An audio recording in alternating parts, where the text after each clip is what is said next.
What is good, YouTube? Quinn Wade basketball analysis talking about the hottest thing on the internet and in the world. Joel Embiid signing an extension of 5 years, 148 million, could go all the way up to 170 plus million if he makes it to an All NBA team or wins the MVP. He gets even more money. Not only that, if he doesn't stay healthy, they still can get they can take away more of his money if he can't stay healthy or his career ends. But Joel Embiid is still guaranteed half that money. So any way you slice it, he's still going to get close to 100 million or more. And he only really played not even a half of a season, because he even played 41 games. He played 31. He only played probably not even half a season, and he got a huge extension. So let's talk about it, and I want to tell you how I feel about it. I'm going to give you some different perspectives and how you could think about it. One, to me, a question is Joel Embiid a franchise player? I say no. Not only because he was not healthy, it's because he hasn't proven it. Yes, when he played, it was supposed to be one of the best defensive teams. He is athletic. He can clear a lot of space. And he's a guy that's very active. He doesn't just stand in one spot. He doesn't just wait for things to happen. He sees somebody coming over. He's running towards them. He's clearing the space. He's trying to help defensively. And he's long, lanky, and athletic. And he can contest and block shots because he is an athletic big man and center, especially for being 7 feet.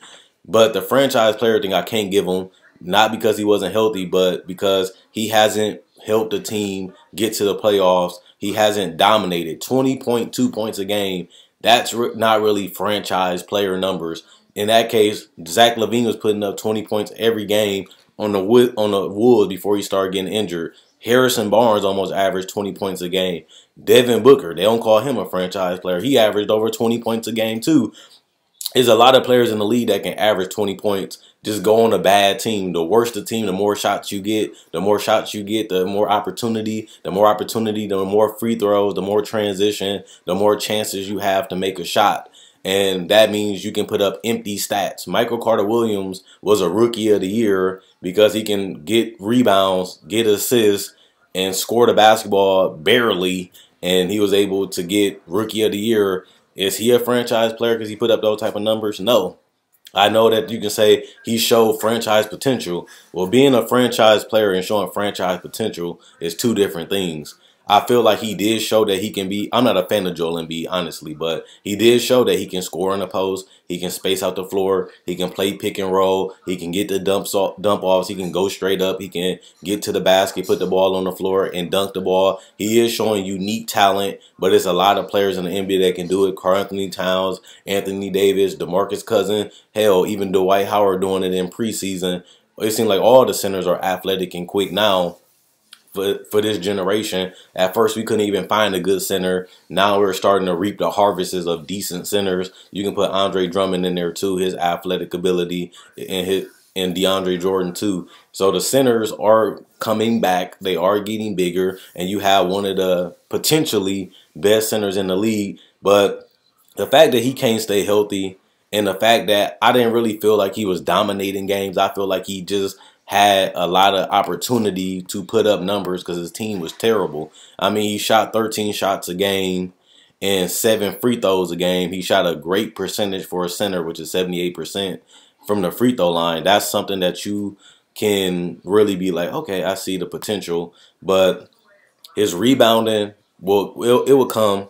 He stays on the perimeter a lot, but people like Kevin Love, he's able to stretch the floor and still get you 10 rebounds a game. That's something he's going to continue to work on. Just because you spreading the floor, just because you in the mid-range area, you still got to protect the rim and grab the rebounds. And that's something that he's going to improve on, I believe, if he can stay healthy.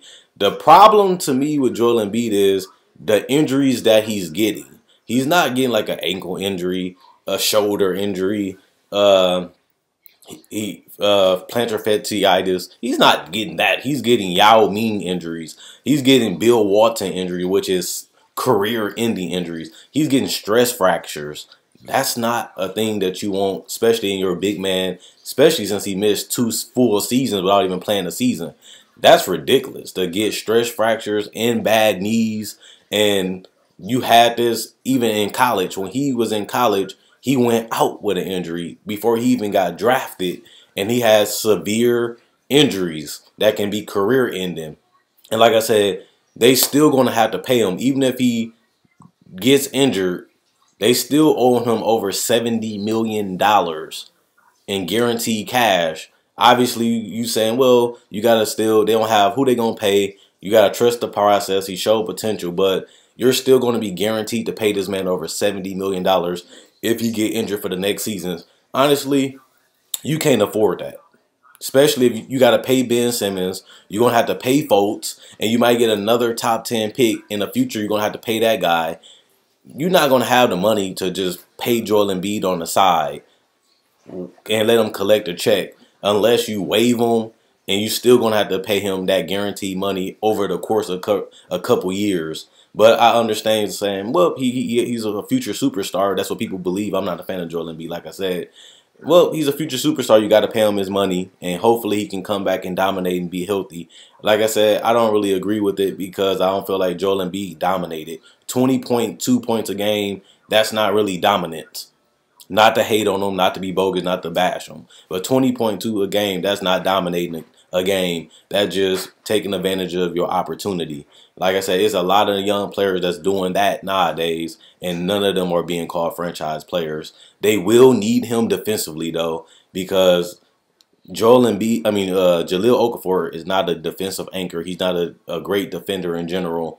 And he probably won't even have the potential to be a great defender. They lost Nerlens Wells. They got 2 second-round picks for him. He's a guy that can probably anchor your defense, but he's gone. You're going to need some type of defensive identity. You're going to need a guy that can crash the boards. And the game has been so pick-and-roll centric where every team is running you off screens. And Markelle Fultz is a guy that if you give him a screen, he can knock down a three. He can get to the paint, get floaters, get mid-range pull-ups, and he can always get to the basket and create for himself, kick out for shooters, or create for Embiid or anybody like Ben Simmons that's in the paint or near the paint so they can get dunks, layups, and floaters and fouls. So you will need somebody that can go with Markelle Fultz. And Joel Embiid, in reality, he could be perfect since he can step out to the three-point line and knock down mid-range jumpers, and Ben Simmons really can't right now. So he might be like the perfect center that they can have for Markelle Fultz to make his job easier and to give him real opportunities in the pick and roll to be effective and efficient. So he might be the guy they need. They obviously wanted to pay him. They've been waiting to see can they get him healthy. They've been keeping him out of games. They've been playing it safe. They've been trying to find a way to manage his minutes, manage how much he plays, and try to get the best out of Embiid. But he just have severe injuries, guys. These ain't mediocre injuries. This is not like Derrick Rose when he getting little injuries. This is when Derrick Rose tore his ACL not once but twice, and he hasn't been the same player. Joel Embiid isn't really getting better. Even though he showed how he evolved his game compared to Kansas, he's more of a shooter. He can knock down a three. He can put the ball on the floor. He really, really wasn't doing that in Kansas. He has evolved his game. But I do like when they had him in the post, shooting 15 and inside jumpers and staying close to the paint. I don't really like the Embiid settling for the threes, settling for the mid-range. Because he is big, he is lanky, he is athletic, he has an advantage because he's mostly quicker than most centers, and he can always blow past them or get a quick post move. And if all fail, he can always hit that elbow jumper because he's 7 foot and all he got to do is get a little jump in the air and basically throw it in the basket because he's so long and tall. So I like what they did to a certain extent because you have to pay somebody. You have to make progress. You can't keep tanking. You can't keep losing. And on top of that, who can you get? You're going to continue to draft players that either want to leave because you lose too much and you ain't making no progress. At least you found the guy that said, hey, I'll stay with the Sixers. I'm over my rookie contract. I'm willing to commit. But you had to commit to him and he had severe injuries. So let me know what you guys think. Is Joel Embiid a franchise player? Do you think he has the potential? Do you think he can stay healthy? Is he really even worth the $100 million? He's getting paid more than a lot of NBA superstars like Chris Paul and them. He's going to make more money than them. Obviously, Chris Paul, after this season, he can sign a huge extension too. But it's a lot of players in the league that he makes more money than DeMarcus Cousins. And he's not even better or even close to being better than him at this point.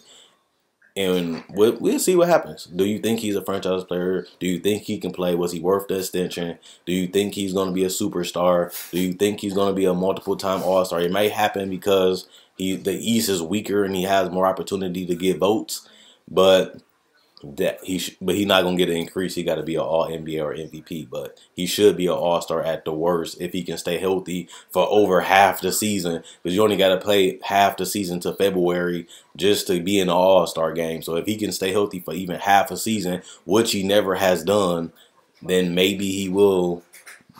It's just too big of a risk. And like I said, I'm not a fan of Joel Embiid, and I'm not really impressed by the season he had last year because, like I said, he was just putting up empty numbers on a bad team, and he just took advantage of that opportunity, and that's just being real.